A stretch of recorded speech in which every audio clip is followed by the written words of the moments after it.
Welcome to the Asset Preservation Hour. My name is Cynthia DeFazio. I'm joined today by Stuart Willis. He is president of Asset Preservation Wealth and Tax. Stuart, how are you today? Oh, I'm living the dream here, enjoying that summer's not here and having a good time. Good, good. Well, it's so good to see you. I'm living the dream as well, being with you in the studio, and I'm so excited about today's show.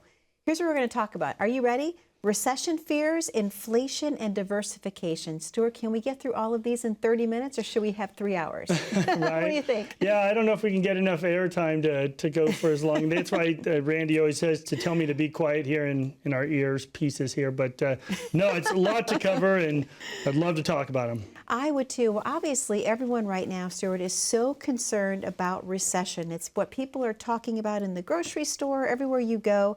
Are you as worried right now? Well, I think the one thing people have to realize is that recession is already here. It's been here, right? The fact that, this administration has just changed the definition of recession doesn't mean that we're not in one. So listen, are we going to go into a global recession? Yeah, we're already there. I mean, we've seen all the classical definitions of recession hit. We're there. I think the important thing to do is not be focused on that scary word, because just remember, the media oftentimes uses that as clickbait. It's a way to get you to respond to something because you're going to react out of fear and you're going to have a lot of concerns. Quite honestly, what I'd be concerned about is looking at, what can we learn from last year? And is that going to present the same kind of information we see moving forward? Are we going to be in the same environment moving forward? And people need to make sure they have a plan and plan accordingly. Let's talk a little bit about why the markets were doing so well for so long. Is that going to happen again? Well, I think that, we were in a neat environment. What I want to do is I want to pull up a slide that's the S&P 500 slide that'll show you that the stock market has done so well for so long. And as you saw, for 12, 14 years, it peaked. It just kept going up and up and up. It peaked at the end of 2021. And then obviously it's gone down here at the end. But the part of this I really want to show you is to be able to look at those two humps that we see on the left of the screen. Now, those two humps there, the first one is the dot-com crash. The second one is the 2008 crash, or the financial crisis crash. And if you look from 2000, the peak of 2000, it took until 2012 for the S&P 500 to get back to where it was. So basically, people refer to that as the lost decade. And the real question, Cynthia, is, are we in that same thing again? Yeah. What is going to stimulate the market to do well again, to be able to create this lift in the environment? Well, quite honestly, when we saw the market start to move up permanently in 2008-9, it was because, when President Obama stimulated the market with $800 billion of stimulus, it did that. Well, Donald Trump did that in March of 2020 with COVID. They spent $2 trillion with PPP program, et cetera. But remember, what also happened, it wasn't just stimulus dollars from the government. It's also the fact that we've been in this very low interest rate environment. So what I want to pull up now is the chart for the 10-year Treasury chart. And what you'll see is that the peak on the left is back in the 80s, early 80s, 1980, 81. And for 35 years, interest rates have fallen. So what that's done, it's been fertile ground for companies to be able to borrow money with very low interest rates. I mean, even look, these dot-com companies, these technical companies could borrow money. These growth companies didn't need to show a profit, but they could borrow money cheaply, right? Wow. Or if you're looking to refinance your house, people were able to redo their kitchens, redo their bathrooms, spend $100,000 on this amazing kitchen, and their payments would actually go down. How is that possible? Well, it's because they would refinance at a lower interest rate. So I think that time is over. I think the day of the refinance to fix your pool or to do your kitchen, I think those days are over.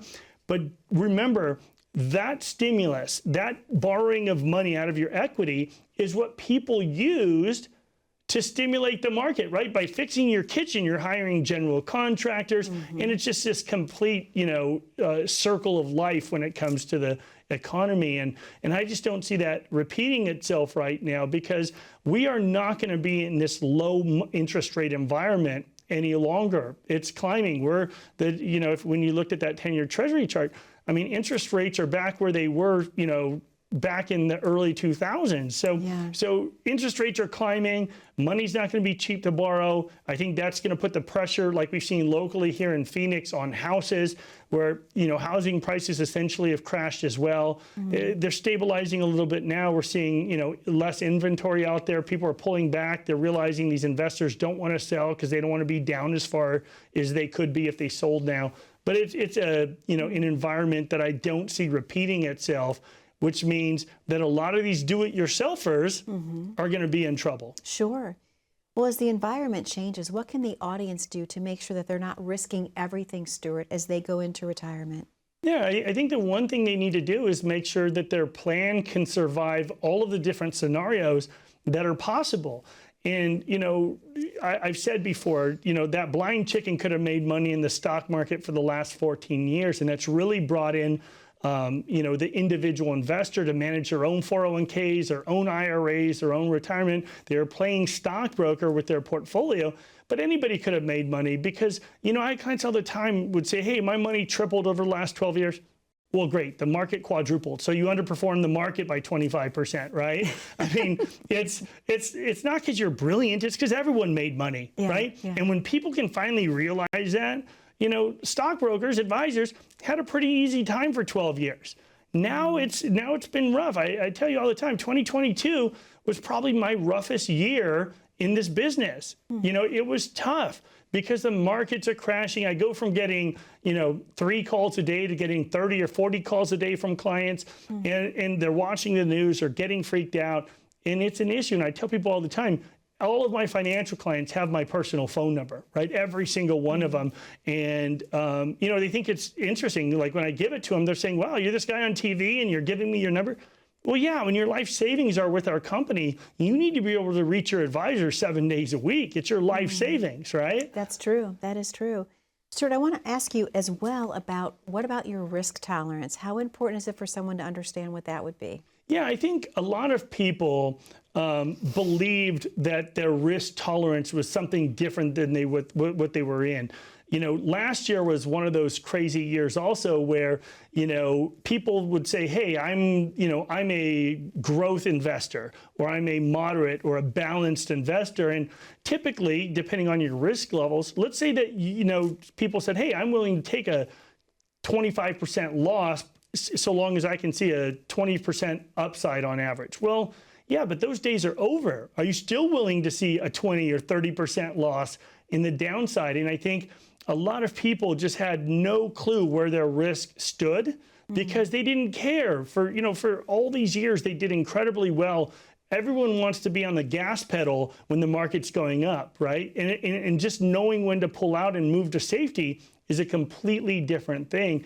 And for those people that were in investments and they thought they were conservative, just remember it's a different situation because bonds offered as much downside as stocks did this year in some cases. And people need to get a true assessment of their risk. Well, Stuart, I'm glad you brought that up because you have a very special offer to present to our viewers. Let's talk about what that is before we open the phones. Yeah, absolutely. What we're offering the audience today is a complimentary portfolio review. And what we'll do in that complimentary portfolio review is we'll take a look at what kind of risks are inside your portfolio. Are there risks there that you didn't know existed? Do you have substantial bond risk in your portfolio because your bonds are too long-term? Maybe, maybe not. You want to know the answer. What kind of fees are you paying inside your portfolio that could be hidden in the background that you were never told about? Also, what kind of tax implications are inside your portfolio? Are you building a tax time bomb for your heirs that you didn't know existed? If you have questions, if you have concerns about the risk that you're taking or the fees you're paying, then give us a call at 833-652-7829. For the first 10 callers, we're offering a complimentary portfolio review. Even easier, pick up your phone, click on that QR code. That'll take you to our website where you can click on the complimentary portfolio review.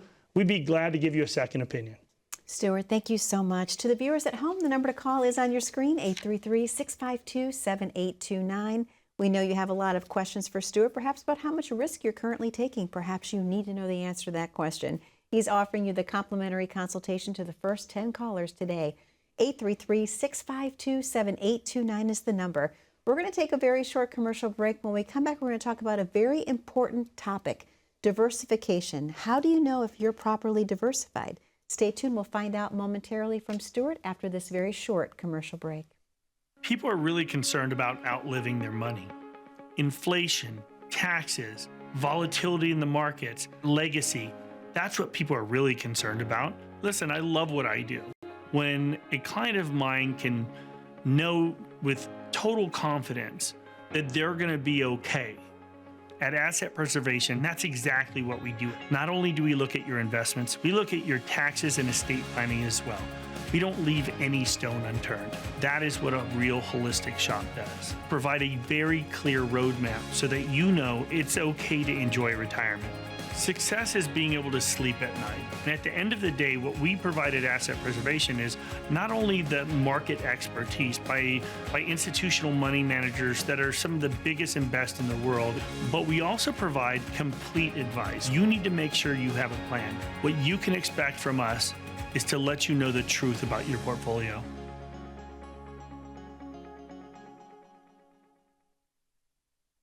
And welcome back to the Asset Preservation Hour. My name is Cynthia DeFazio, and I'm joined today by Stuart Willis. He is president of Asset Preservation Wealth and Tax.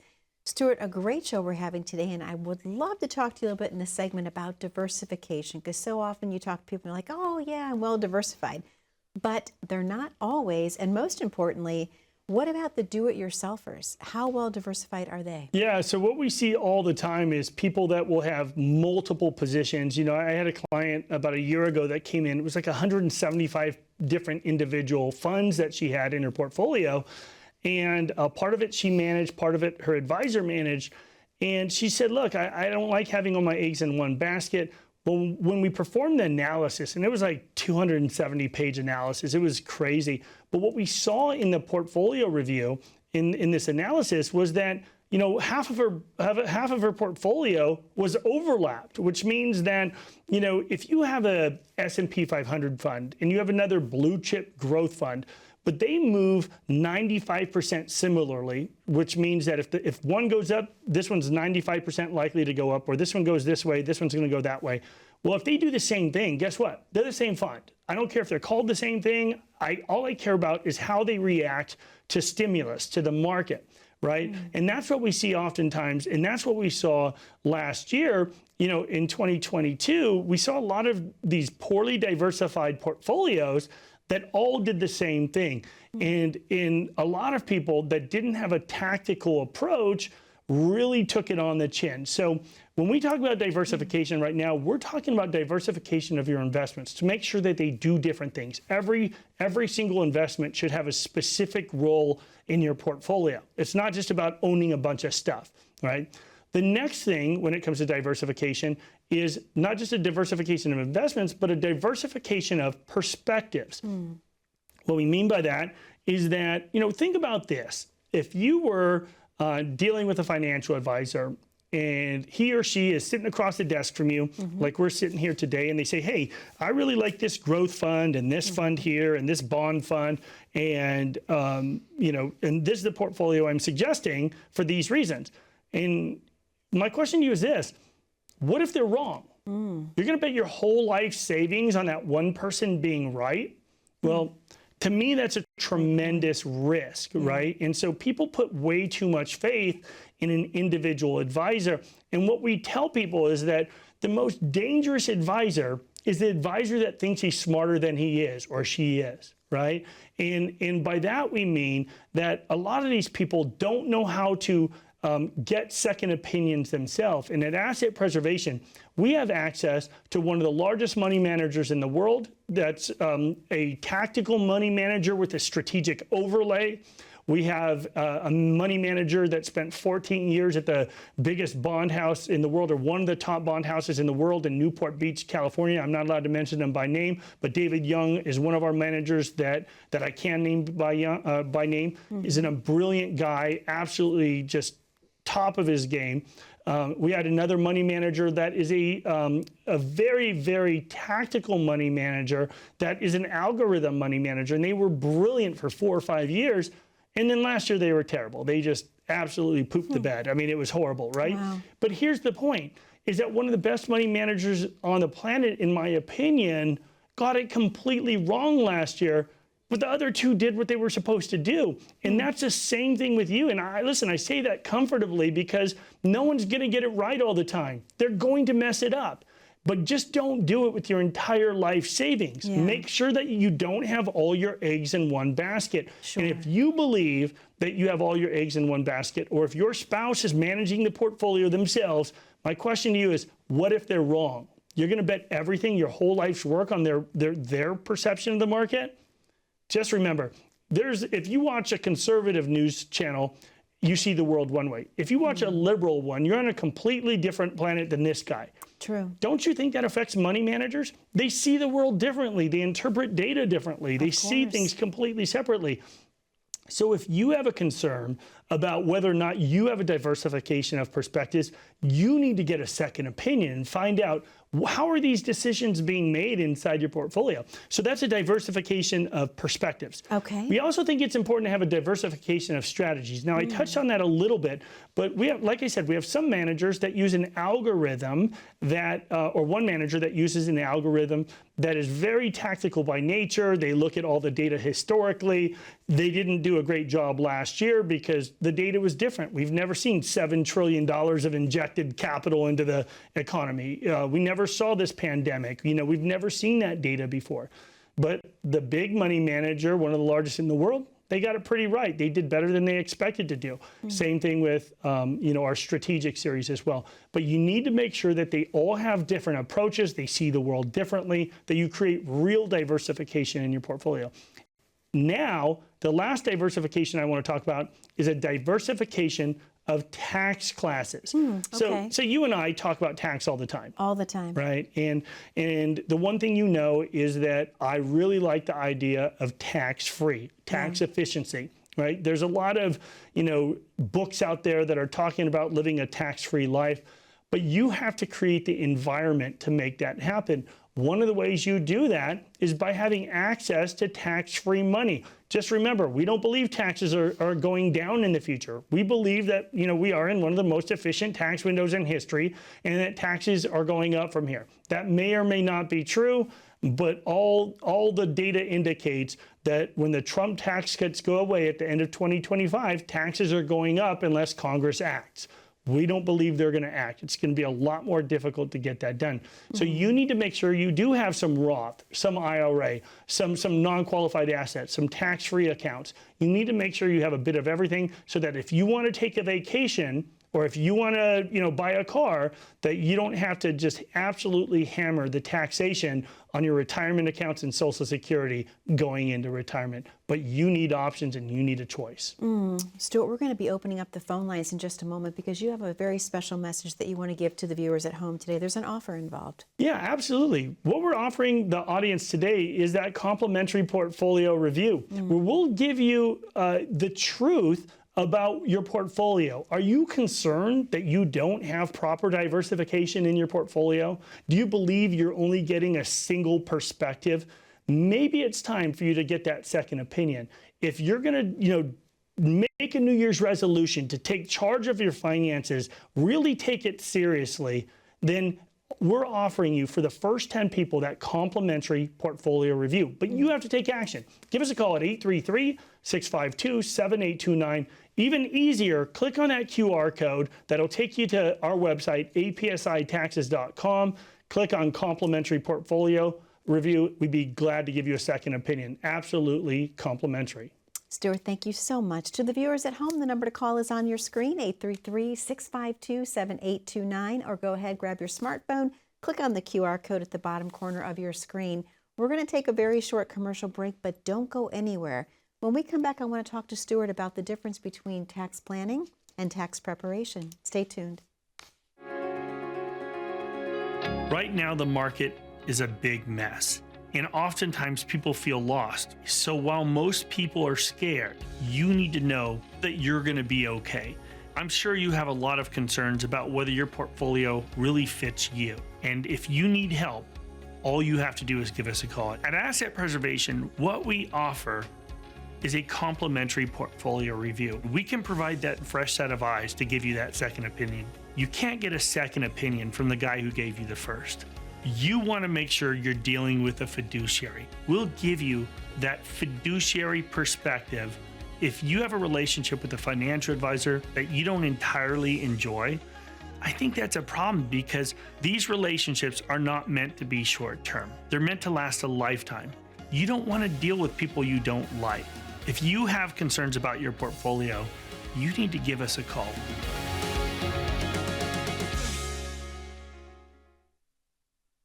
And welcome back to the Asset Preservation Hour. My name is Cynthia DeFazio. I'm joined today by Stuart Willis. He is president of Asset Preservation Wealth and Tax. Stuart, I want to talk to you about something so important today, obviously, the difference between tax planning and tax preparation. There is a difference, and why is it important to know? Yeah, I think that a lot of times people really enjoy the relationships with the people that prepare their taxes, and I love that. I think chemistry really matters, and people will say, hey, no, I have a great tax guy. Well, look, at our firm, we're not trying to convince people to do their taxes, with us. I mean, it's not a profitable part of our business. We're not doing it, to make money preparing your taxes. The whole reason we have a tax preparation office is to be able to gather that information for our really most purposeful part, which is tax planning. Now, tax preparation is just preparing your taxes, making sure all your deductions are taken advantage of, that you get any sort of tax credits that you're entitled to, making sure that you're filed properly.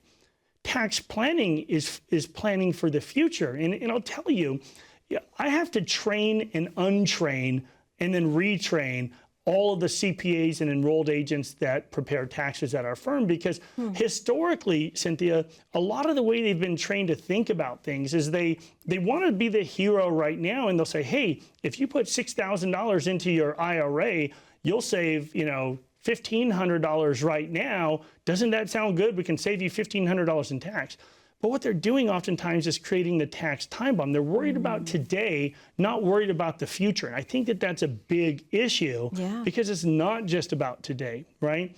Tax preparation is something, that occurs between generally February and April 15th. And some people extend forever, right? Absolutely. but if you are doing tax planning during tax season, these are people that are working 10, 15, 17-hour days. They're zombies. They're, God bless them, they're working their tails off, but that's not when you should be getting tax advice. That's just to get your taxes filed.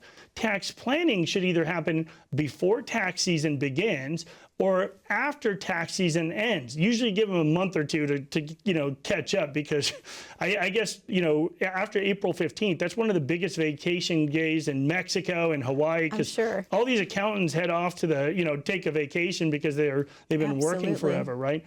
Tax planning is about really forward thinking, about using all the tools at your disposal to create the most efficient tax environment you can. I have to ask you, Stuart, obviously, if taxes are so important, why aren't other advisors talking more about it? Well, because taxes are a complete pain in the rear. I mean, I'm telling you, I have a love-hate relationship with taxes. For the first decade of my career, I feel like I was faking it. Like I didn't, by not talking about tax. Well, first of all, most advisors are prohibited from giving tax advice. It's the whole reason we hire CPAs and enrolled agents at our firm, to be able to give that tax advice, right? We want to be able to do it all in one. But number two, like I said, they do the least amount of work necessary to get paid. Once you start going down that rabbit hole of tax planning, now there's a whole different level of expectation. All my advisor friends around the country, they wonder, hey, why are you so busy in December? You should be shutting it down and enjoying the family and doing all this. Well, you know what? This is what I signed up for. Our tax planning, most of it's done in November and December. And look, we want to be able to look backwards on the year, because if you do tax planning in January, what if you get that bonus, or you have that liquidity event, or you have to exercise some stock options, or you get a raise, or other things can happen in your life to really mess up that plan. That's why we always want to do tax planning at the end of the year, or at the beginning of the year, or a combination of both. It's really, really important. And when you do that tax planning, once again, you want to do it with tax people that are on fresh eyes, that haven't worked 12-hour days for the last 2 months straight. Yeah, absolutely. And obviously, I know, so we only have a couple of minutes of the show left. Roth conversions, how do those help with tax time? Yeah, so it's a kind of contrarian view where, we're telling people, hey, pay taxes now at this lowest tax environment in history, or pay them later when taxes are going up. And look, I had this client that came to see me. He's one of my favorite people on the planet. He moved up to Sedona and bought his dream house. But and the great thing is that he was referred to me by someone that had $100,000 with us, not a huge client, but we treated him well with dignity and respect. And she referred her older brother to us. And well, he was in the middle of selling a $7.5 million property in Washington State. And when he sold that, he wanted to do some financial planning. So he came in, we started talking about it. And we also found out he had like $3 million in IRAs. Well, now what we did is we looked at it. We said, hey, to make it short, we showed him a cash flow analysis for the next 20 years that basically said whether he converted it all to Roth in 1 year, 2 years, or 5 years, the end result is the same, but it would save him a couple $1 million in taxes by getting it done. Well, when we told him to convert it, he went to a CPA. The CPA was like, yeah, these guys are idiots. Who's going to pay 33% tax to convert a Roth? What he didn't do is show him our cash flow work. We showed it to him, and these CPAs are so used to saving taxes now that they never thought through that, hey, he's going to end up saving millions of dollars over his lifetime by paying it now at this lower environment. So it lowered his tax bracket. We lowered him basically from a guaranteed 33 to 37% for the rest of his life. And now he's able to stay inside the 20% brackets, 22 to 24% bracket for the rest of his life very efficiently. But he had to make a plan. He took action, decided to have a plan, and now he lives an efficient life. Well, Stuart, it all comes down to proper planning. That's it. To our viewers at home, if you're ready to get your plan for retirement, please call in today, 833-652-7829. We know you may have some questions about taxes. Stuart has the answers for you. Be safe, be happy, be blessed. We'll see you back 1 week from today on Asset Preservation Hour with Stuart Willis.